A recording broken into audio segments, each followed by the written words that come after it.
Bueno, pues bienvenidos de nuevo a otro vídeo más, el 11.º vídeo de esta semana en el que vamos a hablar de la poesía barroca.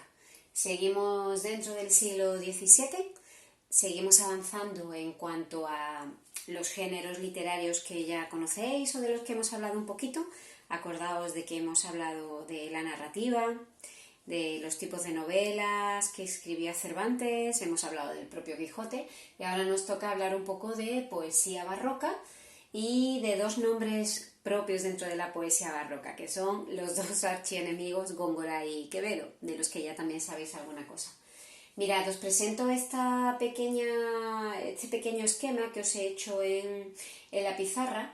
Tened en cuenta que en la página 306, 310 y 312 del libro tenéis toda la teoría que se corresponde con la poesía barroca, con Góngora y con Quevedo. Ya sabéis que tenéis que leerla detenidamente después de ver el vídeo y después de hacer el resumen de lo que yo os haya contado en este vídeo, ¿de acuerdo? Bueno, hablar de la poesía barroca es hablar de un género muy complejo, la verdad que bastante complicado. A los ojos y teniendo en cuenta cómo entendemos la lectura de la poesía en el siglo XXI, puede resultar un poco complicado leer algún poema o algunos poemas del barroco del siglo XVII, sobre todo si nos ponemos a leer a Góngora, que es tremendamente complejo. Incluso Quevedo también puede llegar a ser tremendamente complejo, pero bueno, la lectura de Quevedo quizá es un poquito más sencilla que la lectura de Góngora. ¿Qué pasa con Góngora y con Quevedo? Pues que son hijos de su tiempo, lo de siempre. Cada autor es hijo del tiempo en el que le ha tocado vivir. Entonces, si queremos estudiar las características de la obra de Góngora y de Quevedo, tenemos que saber muchas de las cosas de las características del tiempo en el que viven y de características del género literario en el que o dentro del cual escriben.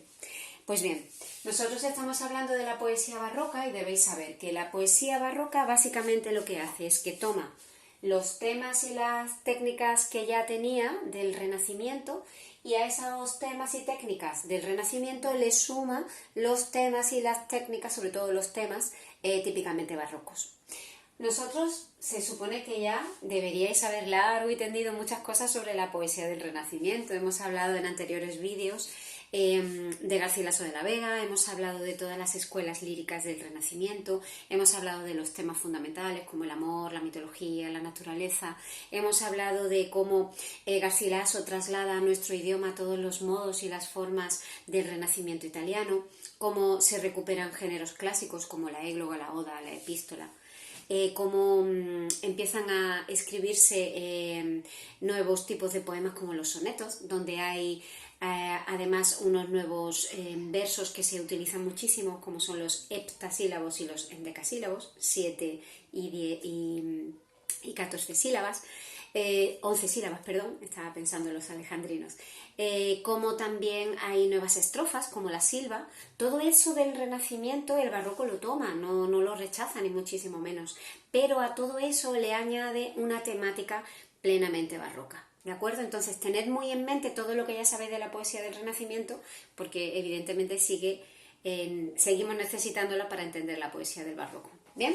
A todos estos temas nuevos y técnicas nuevas que han aparecido dentro del Renacimiento, el barroco, ¿qué le suma? ¿Qué le añade? Pues le añade esa visión del barroco. Ya sabéis que los barrocos son todo lo contrario de la alegría de la huerta.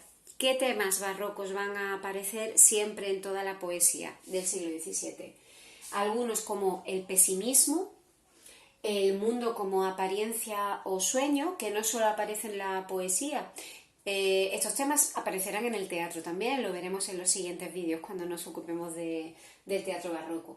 La crítica burlesca de lo serio y la muerte, cómo no.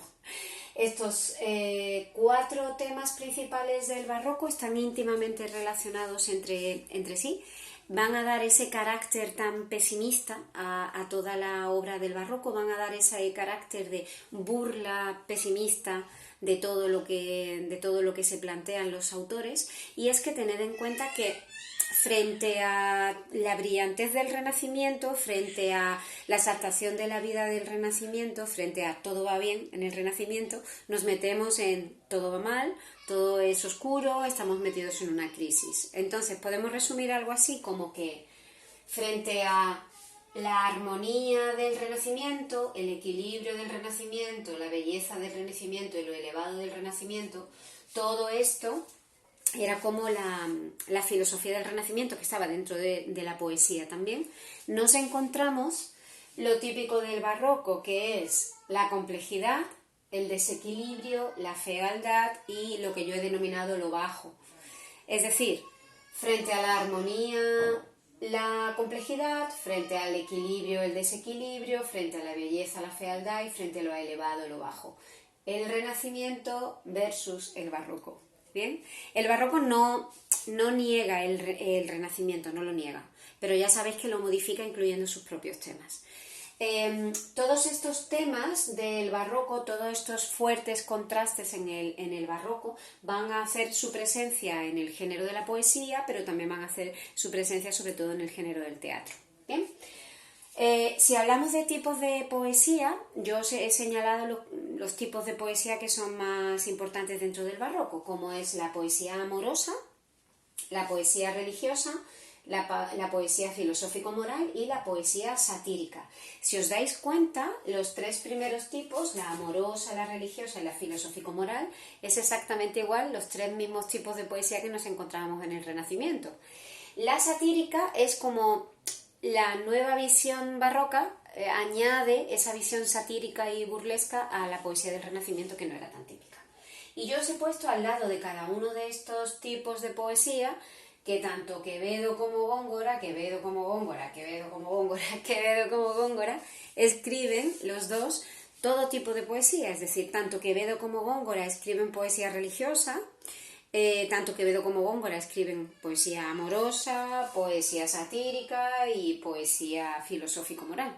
¿Qué sucede? Que depende un poco de su propia personalidad y depende un poco también de sus propios intereses vitales y literarios, que a veces escriben un tipo de poesía más que otro, tienen más éxito. Por ejemplo, Quevedo es muy bueno escribiendo poesía filosófica y moral y sobre todo poesía satírica, donde no deja títere con cabeza, se mete con todo el mundo, se burla y hace una crítica tremenda de todo el mundo. Góngora también escribe poesía satírica, pero Quevedo es muy bueno. Entonces, bueno, la poesía satírica de Góngora tiene su importancia, pero Quevedo ahí de alguna manera brilla mucho más. También escribe mucha poesía filosófico-moral, incluso amorosa, a pesar de que Góngora era un clérigo.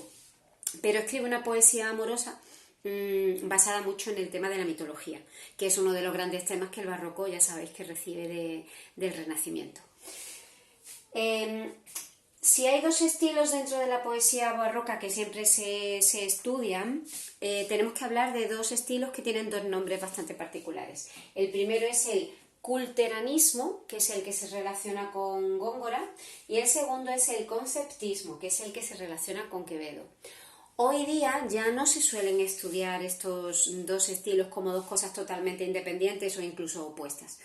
Pero bueno, en el libro viene así, entonces yo quiero hablaros un poquito conforme a lo que viene en el libro para que no os liéis demasiado.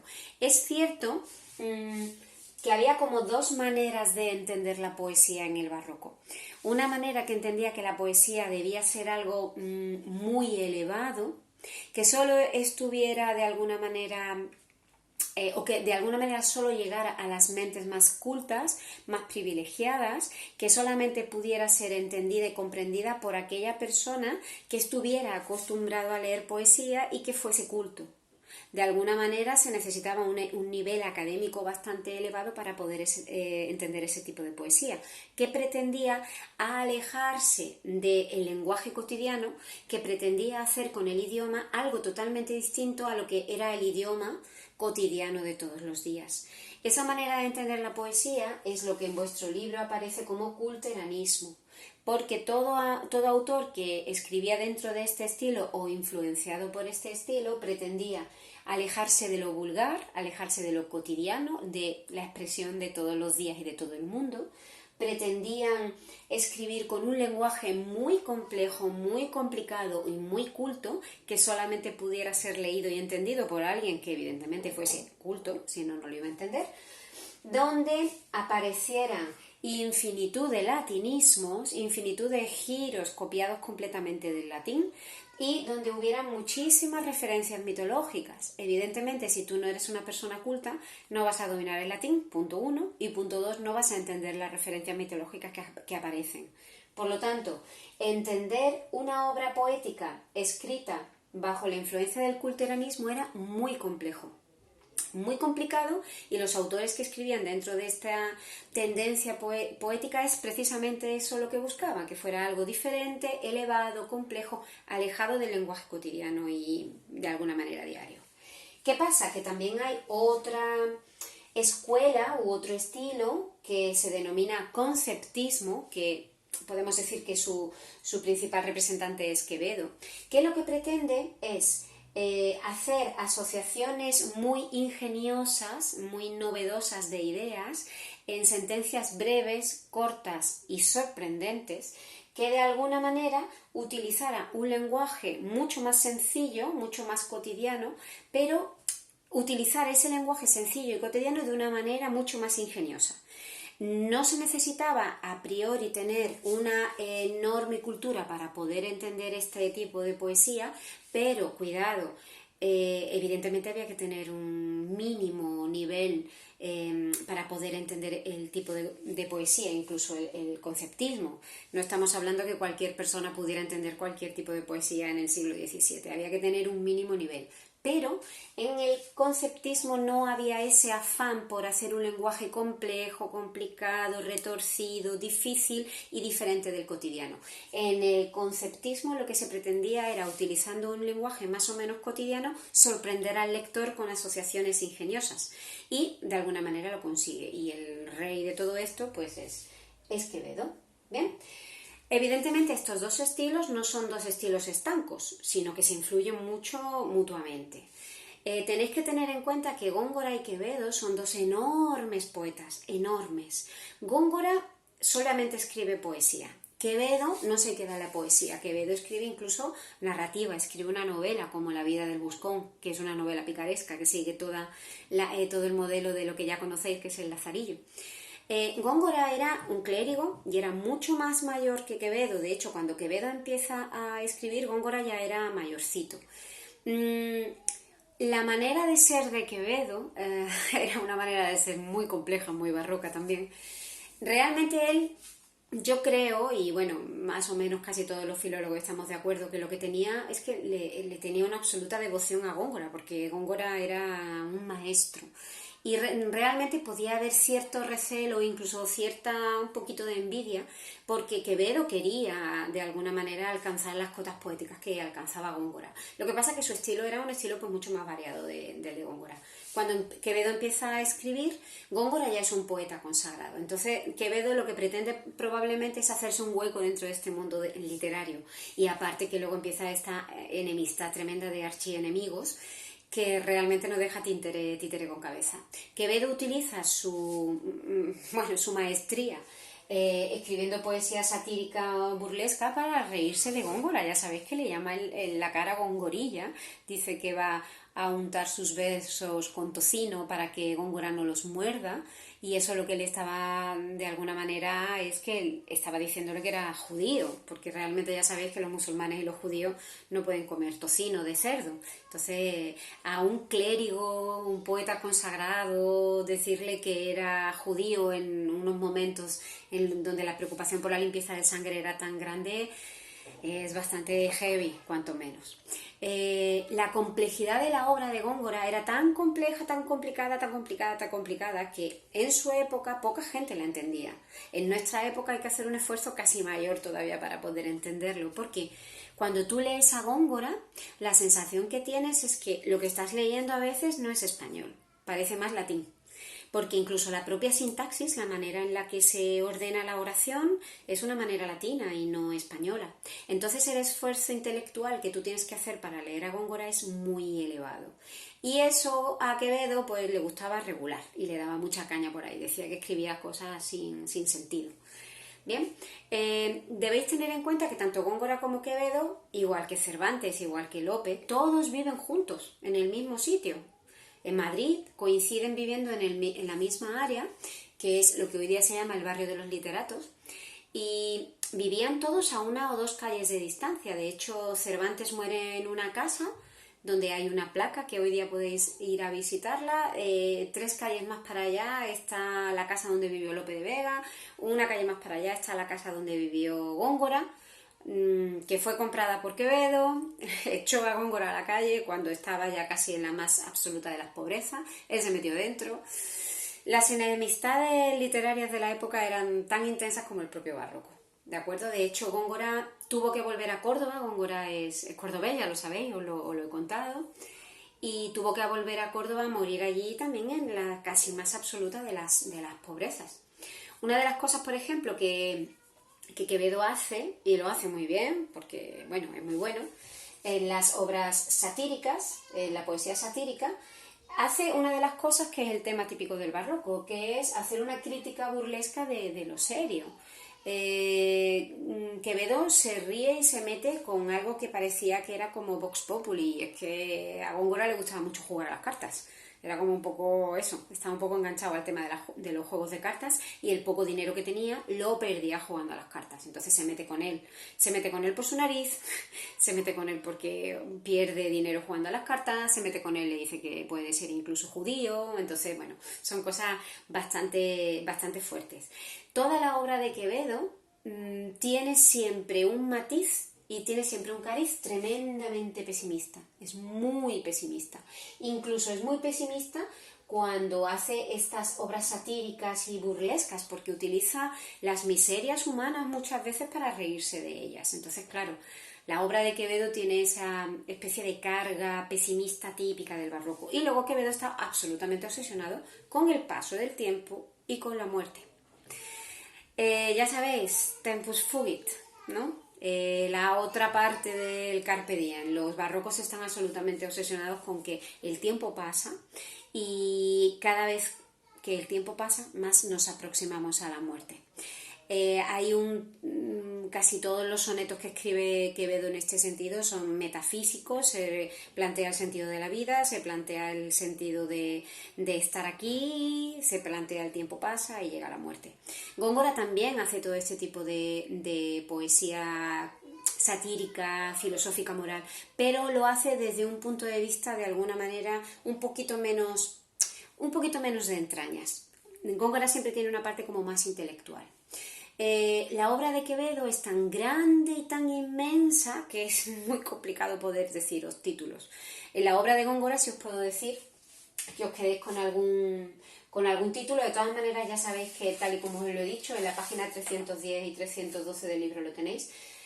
Una de las obras poéticas más importantes de Góngora es la fábula de Polifemo y Galatea, donde se ocupa de tratar el tema amoroso mitológico de la ninfa Galatea y de Polifemo, que es un cíclope que se enamora de ella. Entonces ahí tenéis toda la temática amorosa renacentista, mitológica renacentista, pasada al barroco con esta complejidad del idioma, con esta dificultad, con esta progresiva complejidad en la expresión, acercándonos cada vez más casi al latín.